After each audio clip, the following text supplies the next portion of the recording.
Welcome to the Boise State Project Management Program. Today we're going to be building the project using workbook templates. As we build our project or define the project, it's important to understand a key term of PMI and project management called progressive elaboration. This term basically means the closer we are in time, the more detail we put into the effort. As we go further on to the project, we will add more detail and then complete the project as planned. This is a very important concept. It helps us get started sooner and helps us add the detail and activities as needed in the project. As we look at our work so far, we have done a lot of work with the mini charter. In that time, we took our first pass at defining the scope of the project. And as you know, the scope defines the objectives, deliverables, milestone requirements, and assumption constraints. Again, we introduced these concepts in the mini charter. This is the starting point for our process and many processes that use a template-based design. What is a WBS? It's a planning process where the project deliverables are reduced to a small, detailed component. So what's that really mean in those key points? It's the core of the project. It captures the scope, what we're trying to do in the project. Saying in project management, if it's not in the WBS, it should not be part of the project. And avoid that dreaded thing called scope creep. And by breaking the project down into manageable pieces, we help make the project something we can work with and make our team successful. In your text, there's a very good example called WBS groupings. So we start at the project, our deliverables, sub-deliverables, and go all the way down to the lowest level, and that's the work package. Also in the text, they talk about cost accounting. In large companies, it's an important process to link the various tasks to the various cost centers to make sure that the expenses are allocated correctly, reported, and you can track for your customer. In small projects and in this class, we will not worry about account management. Again, to illustrate our point, we start with the project on top, we start with deliverables, and we work our way down to the work packages, that part at the bottom that builds up to that key part of the project triangle. So let's learn more about work packages. So a work package is the lowest level in a project. Key points are the who, what, and when. And how do we develop this? First of all, we ask the key question: is the task clear to others? Is it small enough for time and cost estimates? Is there good detail to continue the project? However, don't make it too small. If you find yourself looking at tasks that are, well under 4 hours each, you probably need to put those in either a milestone, a checklist, or some other tool. There's a fine line of how to make the work package a very effective tool. Small enough to be manageable, but big enough to make sense in the whole project plan. We'll work more on this in class. Okay, how do we catch this thing called a WBS? Let's go put our boat in the water and let's find out. In the class, we've talked about building your MBA toolbox. Today, we're going to talk about 4 of those tools. I suggest you really start looking at keeping a notebook or a file of tools that you can use, not just in the program, but as you move out into your internships and your career. Today, we're going to talk about brainstorming, nominal group techniques, Delphi, and one of my favorites, mind mapping. One of the most popular tools in this area and many parts of project management or management in general is a tool called brainstorming. Many of us have participated in this kind of activity, but however, how many of us have really been trained? So we try to break our tools down by using looking at the technique, the strengths, the weaknesses, and critical success factors for the application. So as you look at brainstorming, a real strength is we need to make sure everybody has a chance to participate and we involve all the key stakeholders, and we really find ways to create great ideas. Again, with any strength, there's also weaknesses. If you look at this tool, it requires key stakeholders to be there. Boy, it's prone to a thing called groupthink, where we kind of come up with our own idea of what we need. It's often not well facilitated. That's where the training comes in, and it generates many non-risk and duplicate efforts and requires a lot of filtering. So if we look at the critical success factors, the last part to the right, we need to make sure we have the right people there, the whole team is committed to honesty, we have good preparation, good facilitation, and we use a structure which we'll talk about later, like the WBS or the risk breakdown structure. Again, facilitation, preparation, and a structure to capture are very important. Nominal group techniques are very much like brainstorming, except in many cases they're using other tools to electronic tools to help bring people together, things like affinity diagrams, risk breakdowns, root cause analysis. The problem is that these tools are sometimes very hard to use, and they can lead to a frustration if you have one member who feels is moving too slowly. We've never seen that, right? And it also, to make them successful, you need good briefing of all participations and strict, I say again, strict facilitation. This really is an adaptation of brainstorming, but it involves more elaborate tools, techniques, and it's related to the Delphi technique, which we'll talk about later. This also takes longer and adds extra expense to your project. The Delphi technique, a very popular term in literature, but one you don't see that often in practice. It's a good tool. It captures really high-level technical data. It basically removes sources of bias, but it also has some weaknesses. It's limited to certain kinds of risk. It depends on actual expertise of the experts you bring in, and it may take longer than available time due to integration experts' input. To make it work, again, those CSF, critical success factors, excellent facilitation, careful selection of experts, and clear definition of scope. So if you look at the right where it says remarks, you bring a panel of experts, both internal and external. You make sure there's no interaction or face-to-face biases or meetings. The panel makes anonymous predictions or recommendations. The expert give basically composite feedback from the panel and helps you look at that. The process may be repeated as needed. Why we don't see a lot of this? It adds time. And if you look at bringing outside experts in and using tools like this, it has expense.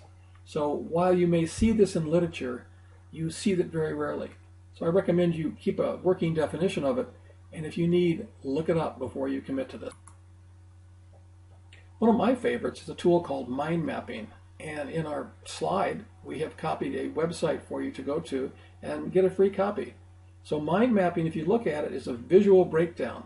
So if you're doing a project like a business plan, look how you break it down into financial, management, marketing, executive, company, all those areas you see like that, and then you further break it out from the center idea. A very good tool, and one I recommend you use. And maybe we'll try that in our class time, but it's a good tool to help you break down a project. So again, mind mapping is one of those new tools that you'll learn for your MBA toolbox. So as we do our WBS, as we do this in class, we're going to use what's called the yellow sticky method. We do like to support the 3M company. So basically what we're going to do is, brainstorming is one of the best ways. We're going to collect all the tasks. The team's going to look at your mini charter. They're going to come up with ideas. They're going to write those tasks down on the 3M mini sticky pads. Then we're going to group those tasks together, and then we're going to sort by major tasks, subtasks, individual tasks.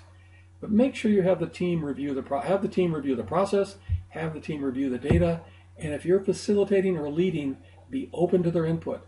This is where you really build the strength of the foundation of your project as you get the team input to build that very strong WBS, which makes your project a manageable one. I used an example. You're on Career Start at Boise State in the MBA program. So if I look at this, I developed this WBS for this program.